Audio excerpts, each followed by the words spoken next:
அனைவருக்கும் வணக்கம். நான் உங்கள் சுனாமணன் பேசுகிறேன். இன்றைக்கி என்ன பார்க்க போகிறோன்னு பார்த்தீங்கன்னா, எங்கள் வீட்டுக்கு பக்கத்தில் உள்ள ஒரு அக்கா வீட்டில் வந்து மழை தண்ணி வந்து ரொம்ப கெட்டிட்டு மழை இப்போ கூட விழுந்துக்கிட்டு தான் இருக்குது. அது பின்னாடி தான் இருக்குது அந்த வீடு. நான் உங்களுக்கு காட்டுறேன் பாருங்கள், எந்த அளவுக்கு தண்ணி கெட்டியிருக்குன்றத பாருங்கள். பார்த்துக்கிட்டிங்களாங்க பாருங்கள், ரொம்ப தண்ணி கெட்டிட்டு, அதாவது முட்டளவுக்கு இருக்கும் பார்த்துக்கோங்க. மழை தொடர்ந்து பேஞ்சிக்கிட்டே இருக்குது, விடவே மாட்டேங்குது. இன்னும் ரொம்பலாம் வேணாம், இன்னொரு 2 மணி நேரம் இதேமாதிரி விழுந்தால் கூட போதும், வீட்டுக்குள்ளே தண்ணி போயிடும். ரொம்ப கஷ்டமாக இருக்குது பாருங்கள். நாங்கள் என்ன தான் அந்த தண்ணியை நம்ம கோரி பக்கத்து ரோட்டில் அங்கே வெளியே எடுத்து ஊற்றினாலுமே மழை உழுந்துக்கிட்டே தான் இருக்கும். அதனால் தண்ணியை கூட எங்களால் வெளியே எடுத்து ஊற்ற முடியல, அந்தளவுக்கு கஷ்டம்.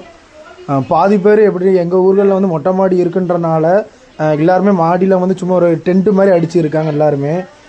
தண்ணியை பாருங்கள் எந்த அளவுக்கு கட்டியிருக்குன்னு பாருங்கள். எல்லாருமே சேஃபாக இருங்க. நீங்கள் எல்லாருமே எந்த ஊர்லேருந்து வீடியோ பார்க்குறீங்க, உங்கள் ஊர்களெல்லாம் நிலமை எப்படி இருக்குது, மழை உழுதா இல்லையா, இல்லை தண்ணி கட்டியிருக்கா அப்படின்றத கொஞ்சம் சொல்லுங்கள்.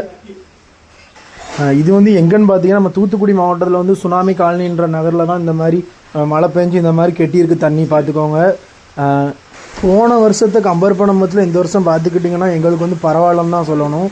போன வருஷம் வந்து யாராலையுமே முடியலை, ஏன்னா ரொம்ப பேர் பாதிக்கப்பட்டோம். இந்த திருப்பம் அப்படி தான் பயந்துக்கிட்டே இருக்கிறோம். ஏன்னா பக்கத்தில் இருந்து அதாவது நிறைய டேமை திறந்து விட்டுன்னு வேறு சொல்கிறாங்க. முடிஞ்ச அளவுக்கு எல்லாருமே வீட்டில் ரொம்ப சேஃபாக இருக்க பாருங்கள்.